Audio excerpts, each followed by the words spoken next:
Ladies and gentlemen, please welcome disability advocates and Chief Nursing Officer Copeland and Meg Spires.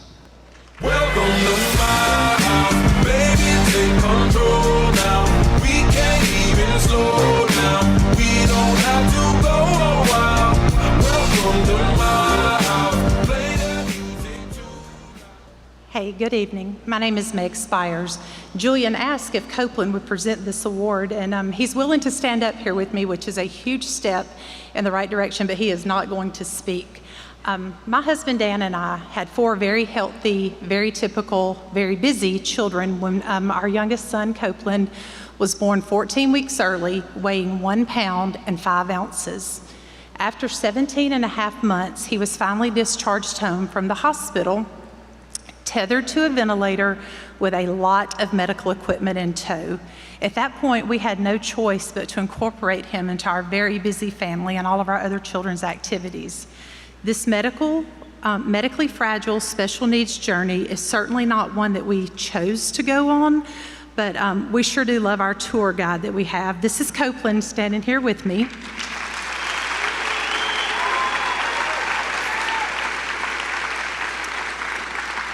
So, disability is a word that's used pretty common in our society, and I feel that there's a problem with that word. I feel that it suggests an inability to do something most of us take for granted. Breathing, walking, listening, the ability to withstand large crowds or loud noises. I believe when we hear the word disability, a lot of people focus on the struggle rather than on the person. Robert Hensel once said, "There's no greater disability in society than the inability to see a person as more."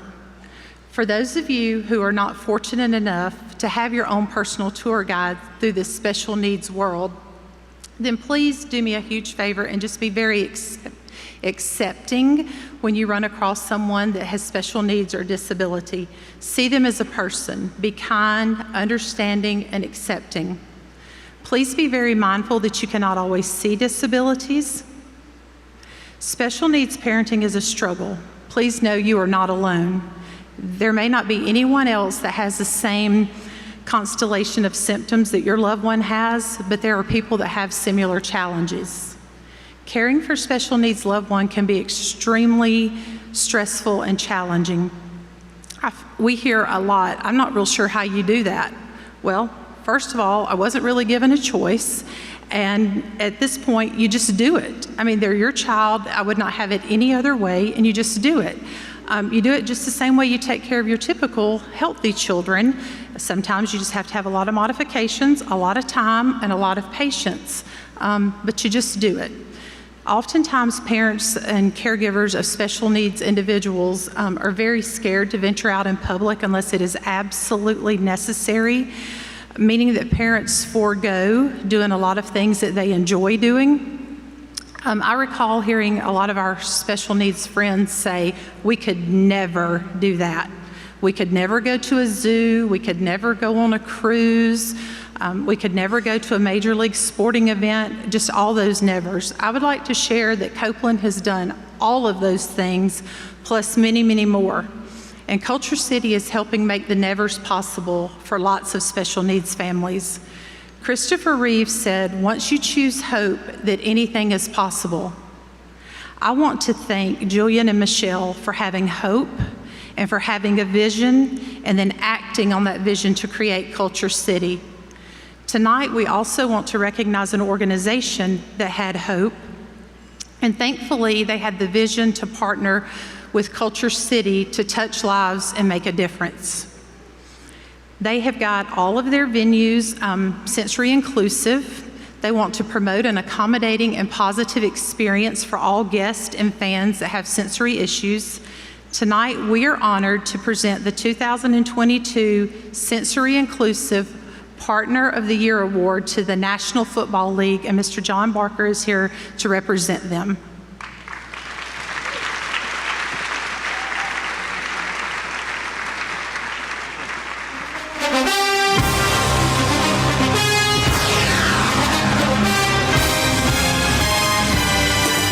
Backstage, Copeland straight up told me he was a baseball fan more than a football fan, so clearly we've got a little bit more work to do. It's also great to see the Jags out in full force. Tony, to you, your family, the players, the fans, the staff, and everybody in Jacksonville, thank you for being trailblazers. Thank you for being the standard bearer, and thank you for pushing us all a little bit harder at the league. We very much appreciate it.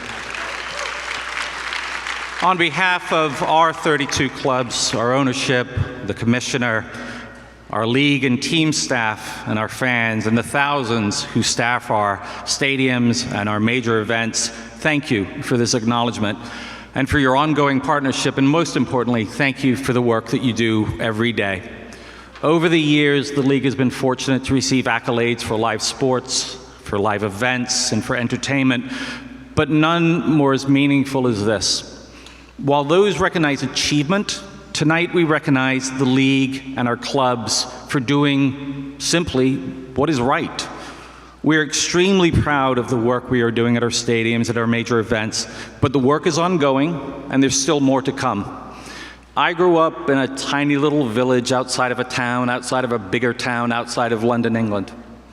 And every Saturday, my memories as a child was going to Portland Road, watching Ipswich Town, the smell of the grass being cut, the sound of an English football stadium coming to life, and the roaring, singing, chanting of the faithful of Ipswich Town.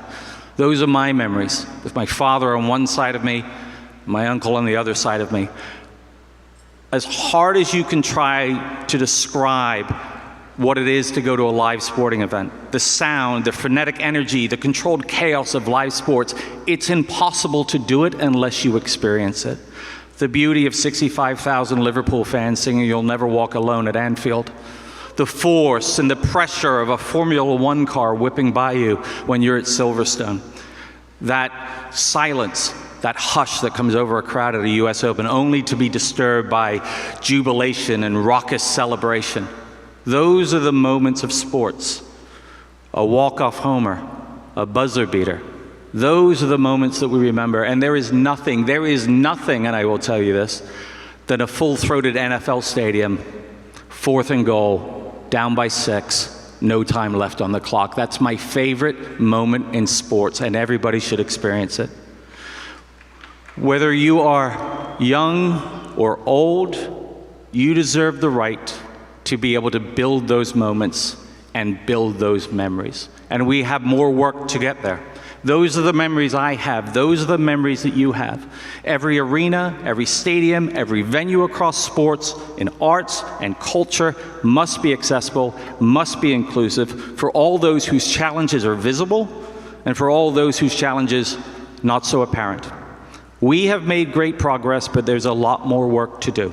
We must continue to find ways to provide a safe space for those who need it and access for all those who want it at every stadium, every arena, every Broadway theater, every amusement park, and on and on and on. Inclusion means everyone, everywhere, equally. Finally, and on a personal note, as a father of a 9-year-old who greatly benefits from the work that you do, thank you.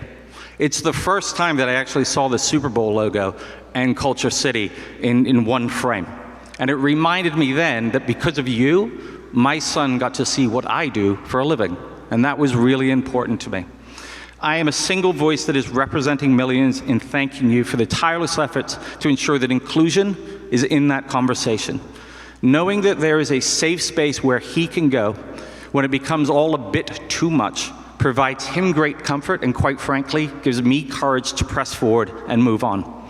Thank you for helping us open doors and ensuring that our children can experience the beauty of live sports, arts, and culture while building those memories that they will share for a lifetime. Your work has enriched our lives and the lives of millions, and for that, we are so very, very grateful. I was asked to represent the league tonight not because of the challenges that my 9-year-old beats down every single day, but because of my role as the live event producer for the NFL. I have the great honor of leading our production teams and leading the production of our events, the NFL Draft, the Pro Bowl, the Combine, and of course, the world's greatest single-day sporting event in the world, the Super Bowl. That's my job, and we're going to ensure that we make sure that all of those events build memories for everyone and they're accessible to all. The fact that I'm here tonight is simply coincidental. My colleagues do not know of my son's struggles. They do not know of what we live every day. It's purely coincidental that I was asked to come here tonight, and that tells you two things. One, how important this work is, and two, how prevalent this is.